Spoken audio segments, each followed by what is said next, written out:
My wife slept with her boss, got pregnant, then they schemed to use me to finance their new life, but what I did next left their perfect plan in ruins. I'm 33, and my wife, well, now my ex-wife, Jessica, is 31. We've been together since college and married right after graduation. Back then, everything felt perfect. We were both ambitious, had similar goals, and just clicked in a way that made me think, yeah, this is my person. The plan was always clear from the start. We'd build our careers, save up, maybe travel a bit, and then when the time was right, start a family. Kids weren't off the table. They were just something we wanted to wait for until it made sense financially and emotionally. We both grew up in households where money was tight, and we didn't want that stress for ourselves or any future kids. Jessica had always been big on stability, and I'm pretty practical too, so we were on the same page for a long time. We talked about how expensive it is to raise kids. Daycare, school, college, all that. Plus, Jessica wanted to feel established in her career before taking time off or juggling work and parenting. I totally got that. I work in IT, which is solid but demanding, and I wanted to be sure we were ready before diving into the whole parenthood thing. Over the years, it felt like we were working toward those goals. We moved into a nice little starter home in a decent neighborhood, and even adopted Max, our dog, who's basically our fur child. Life was good.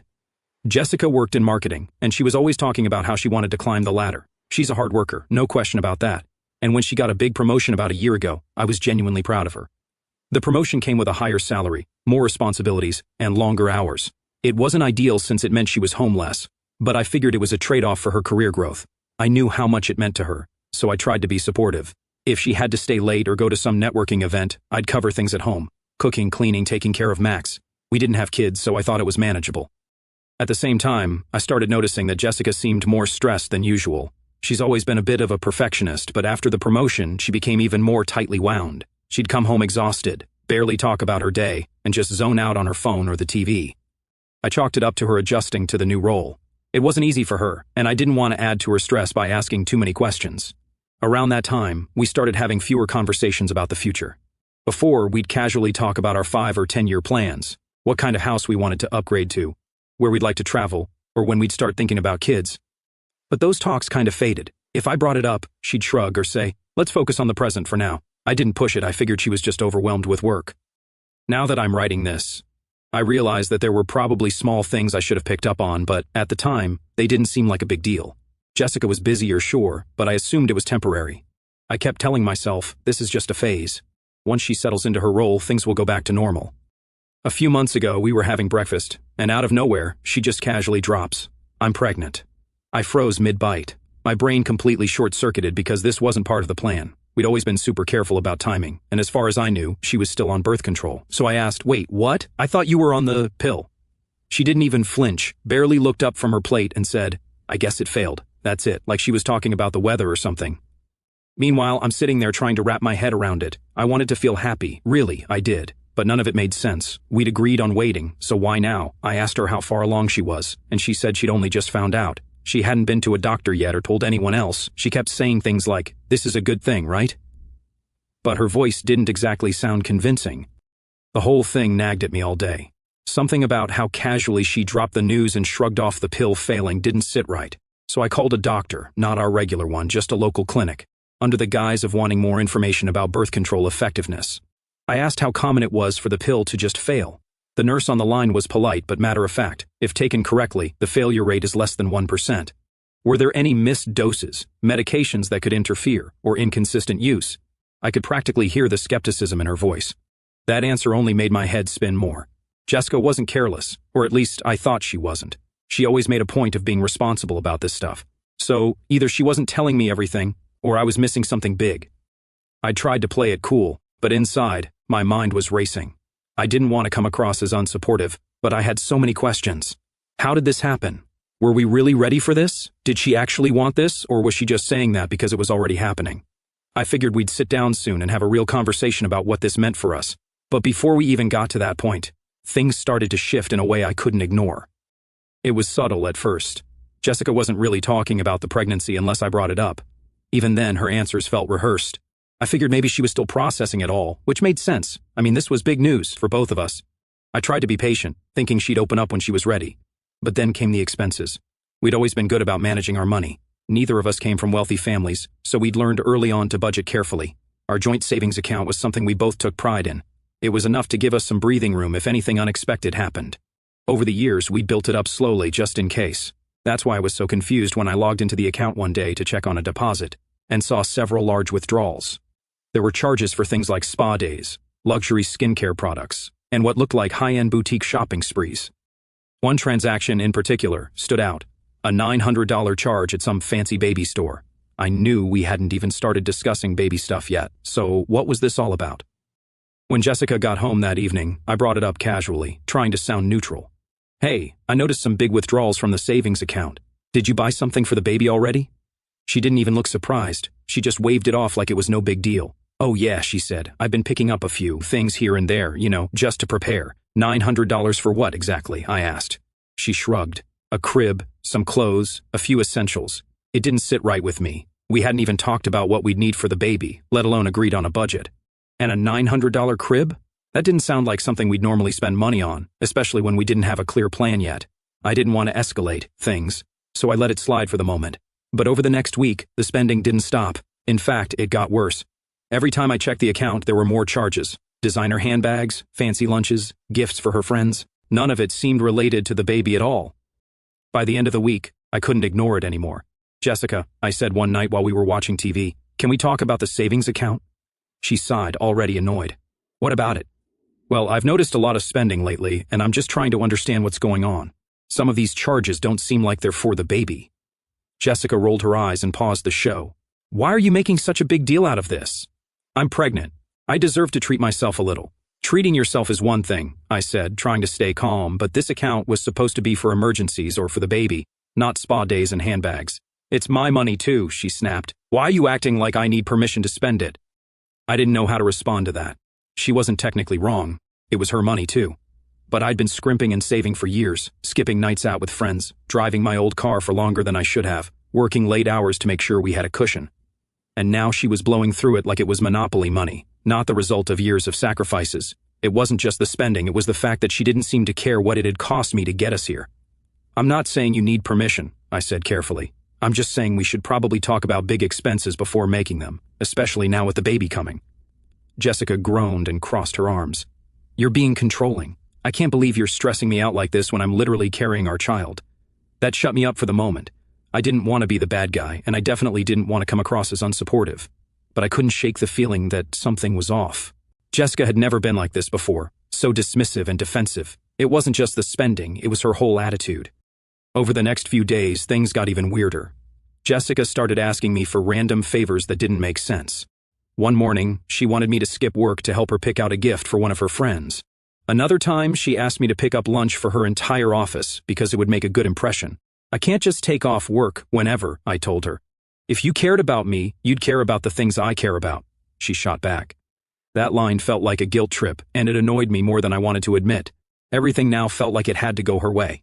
She even changed her phone habits. She used to leave it lying around, but now it was always with her, even in the bathroom. If it buzzed, she'd grab it and tilt the screen away.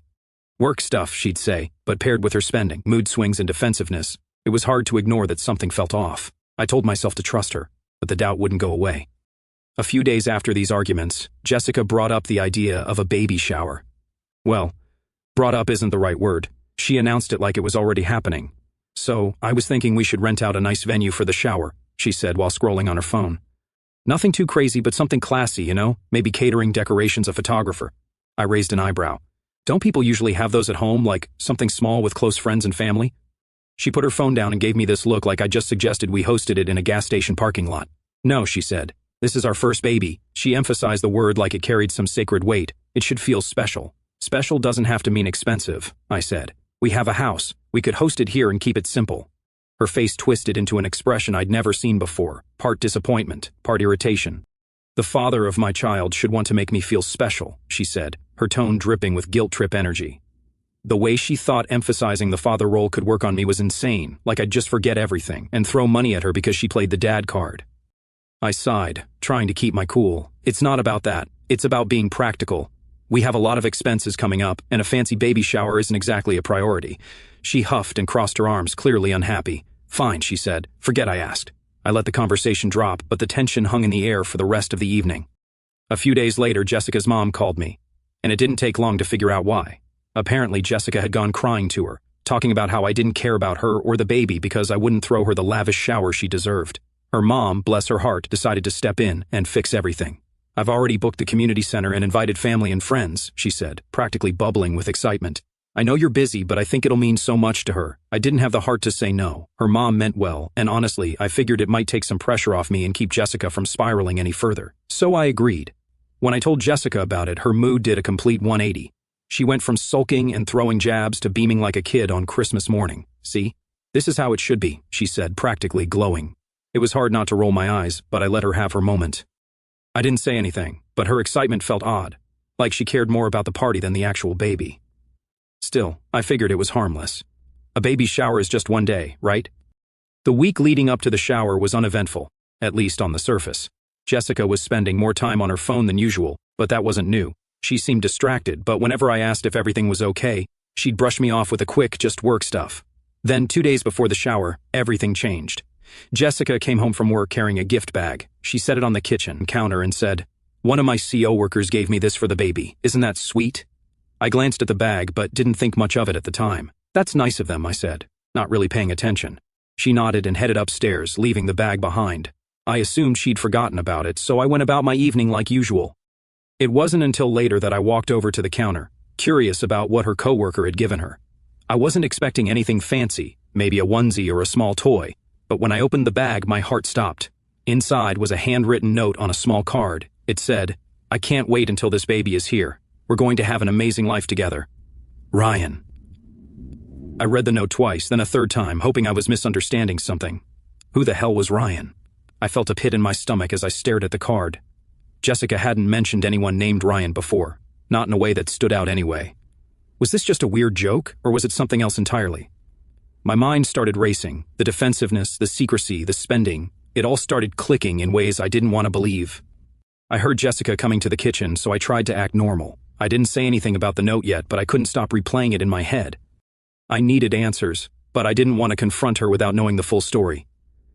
The next day, while Jessica was at work, I decided to call one of her coworkers. I didn't know many of them personally, but I remembered meeting a woman named Stephanie at one of their work events. She seemed friendly and approachable, so I figured she'd be my best shot at getting some clarity. When Stephanie picked up, I kept the conversation casual at first. "Hey, this is Jessica's husband," I said. "Sorry to bother you. I just had a quick question." She seemed surprised but polite. "Oh, hi, what's up?" I hesitated for a moment, keeping my tone light. "Hey, Stephanie, quick question. Jessica mentioned a coworker named Ryan gave her a baby gift, and I was thinking of reaching out to thank him. Do you happen to know if he's in her department? I don't want to send anything to the wrong person." There was a long pause. Ryan?" Stephanie said, her voice uneasy. "Yeah," I said, my chest tightening. "Her coworker, Ryan." There was a pause, longer than I expected. Finally, Stephanie spoke, her voice uneasy.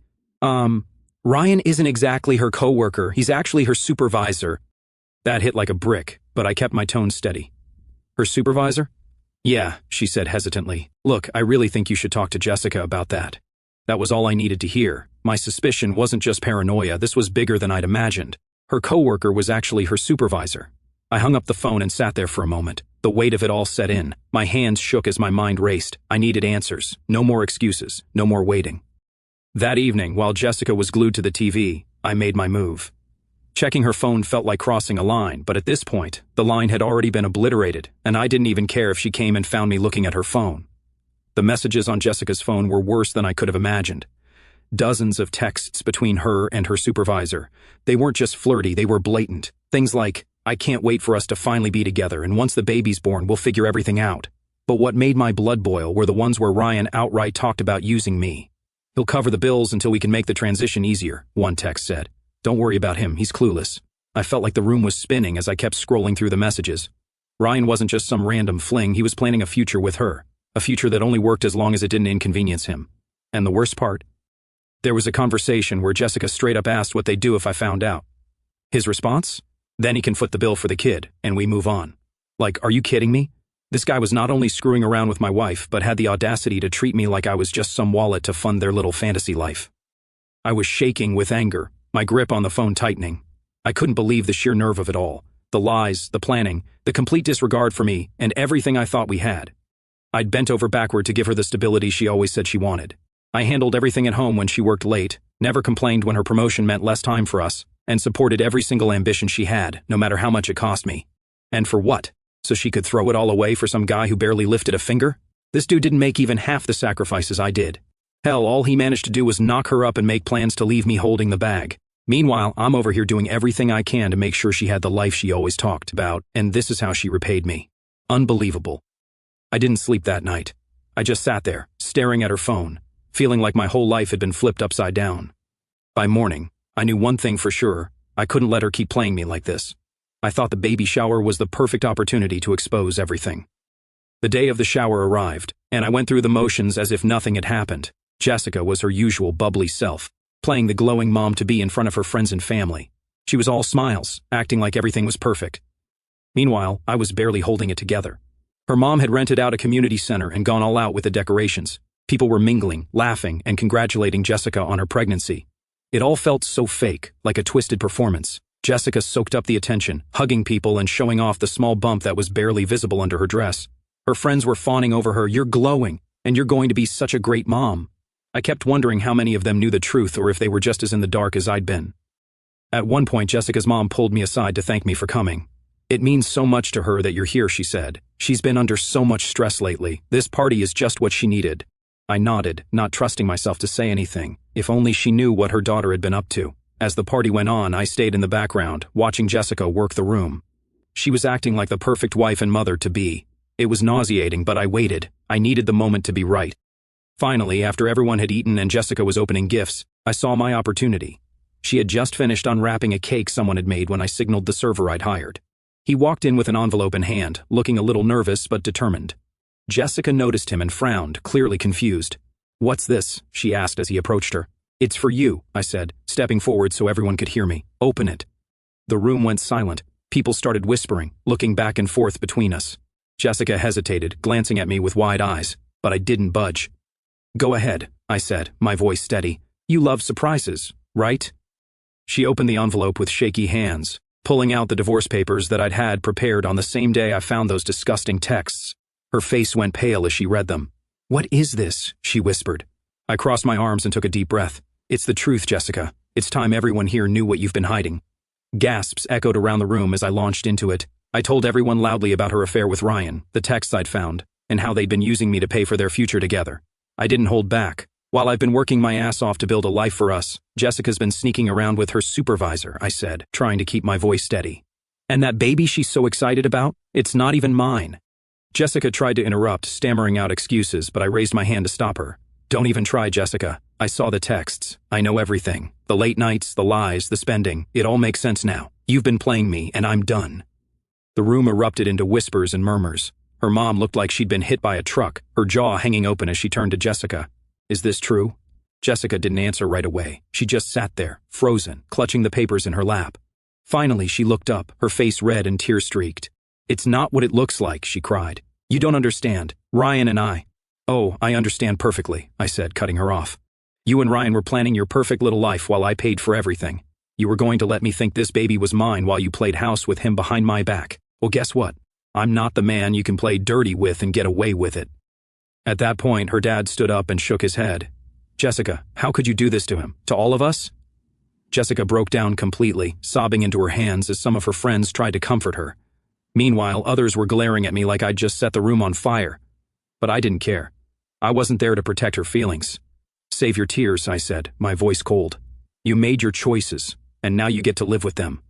With that, I turned and walked out, leaving Jessica and her family to deal with the fallout. The fallout from the baby shower was immediate and brutal. Jessica moved in with Ryan just a few days later, and that should have been the end of it. But of course it wasn't. At first she blew up my phone, alternating between tearful apologies and angry rants. One minute she'd be begging me to talk, saying, "I made a mistake, but we can fix this." The next, she'd be furious, accusing me of ruining her reputation and destroying her life. I ignored all of it. For a while she went quiet. I thought maybe she'd finally accepted that I was done. But then the demand started. It began with small things. Jessica wanted me to keep paying for her car. She said it was only fair since she was pregnant and needed transportation. I shot that down immediately. "Ask Ryan," I texted back. "He's the baby's father, not me." But before all that drama with Jessica escalated, I made sure Ryan felt the heat too. Turns out, workplace affairs don't exactly sit well with HR, especially when you're a supervisor and the affair is with your subordinate. I sent an anonymous email to his company's compliance department, attaching a few of their flirty texts and casually mentioning how inappropriate it looked for a supervisor to be involved with someone they manage. Let's just say Ryan's leadership skills came under heavy scrutiny. Word got back to me through mutual acquaintances that he'd been asked to step down while they conducted an investigation. Guess he didn't factor that into his grand plan with Jessica. Oops. But then Jessica started asking for money. Her argument was always the same: you owe me at least this much for what we've been through together. She claimed she needed help covering bills, buying baby supplies, and keeping up with rent. I wasn't having it. I'd already moved all the funds out of our joint accounts, so she didn't have access to anything I hadn't given her. I told her flat out, "You're not my responsibility anymore. Figure it out with Ryan." That's when things got messy. The first big blow-up came over Max, our dog. Max had always been my dog, before Jessica, before the marriage, before everything. I was the one who adopted him, took him to the vet, and made sure he was taken care of. But now, suddenly, Jessica decided she wanted him. "You're leaving me," she said, her voice dripping with self-pity during one of our rare phone calls. "The least you could do is let me keep Max. I need him for emotional support." I laughed out loud, which probably wasn't the most mature response, but I couldn't help it. "Max isn't an emotional support dog," I said, "and even if he were, he's my dog. I've been the one taking care of him for years." Jessica didn't let it go. She threatened to take me to court, claiming she'd have a better case because she was pregnant. I was ready for her, though. I gathered every vet record, receipt, and photo I had of Max, proving he'd always been mine. Eventually, she dropped it, probably realizing she wouldn't win. Then came the cherry on top: the social media apology. Jessica called me one evening. I didn't even recognize the number because I'd blocked her main line. When I picked up, her voice was shaky but determined. "I need you to fix this," she said.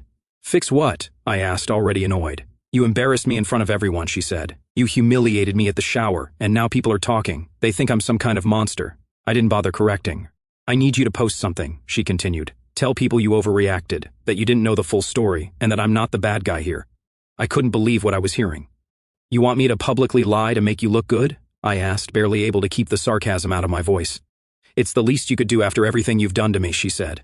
I laughed, this time not even trying to hold it back. "Jessica, you lied, cheated, and tried to trap me into raising another man's kid. I don't owe you anything, least of all an apology." I hung up before she could respond. Meanwhile, Jessica's new life with Ryan was falling apart faster than I expected. Mutual friends started filling me in on the drama, whether I wanted to hear it or not. Apparently, Ryan wasn't as invested in their future as he'd made it seem. From what I heard, things got rocky pretty quickly after she moved in with him. Ryan started making excuses about money, saying he wasn't ready to support a baby or deal with the responsibilities of being with a single mom. He started pulling away, spending more time at work and less time at home. About a month after the baby shower, I got a text from one of Jessica's old friends. "Did you hear? Ryan dumped her." I couldn't say I was surprised. Ryan had never seemed like the type to stick around when things got tough. Still, I felt a weird mix of emotions when I heard the news. On one hand, it was satisfying to know that karma had caught up with them. On the other hand, I couldn't help but feel bad for the baby, who hadn't asked to be born into this mess. 2 days ago, I was finally starting to feel like my life was settling back into place. The doorbell rang. I looked through the peephole, and there she was, Jessica. She showed up at my door like a complete maniac, ringing the bell non-stop. I ignored it at first, but she wasn't giving up, so I finally opened it. There she was, looking like a total wreck, hair a mess, eyes red, and this weird mix of desperation and self-pity on her face. "Please," she said, already crying. "I need your help. I can't do this on my own." I just stood there, staring at her. I didn't even know what to say at first. Honestly, I was more annoyed than anything. She actually thought she could just show up here after everything and I'd fix her life for her? Not happening. "Jessica," I said, keeping it short, "go home." She started full-on sobbing, saying she didn't mean for things to end up like this, how she had no one else to turn to, blah, blah, blah. I wasn't buying it. Whatever she was dealing with wasn't my problem anymore. Without another word, I stepped back, shut the door, locked it, done. Since then, it's been quiet on my end. I heard through the grapevine that Ryan bailed on her, and now she's struggling with rent, bills, and getting ready for the baby all by herself. But honestly, that's not my issue. I've been doing better than I have in years. Max and I have our routine down, and life feels normal again. I'm actually looking forward to what's next.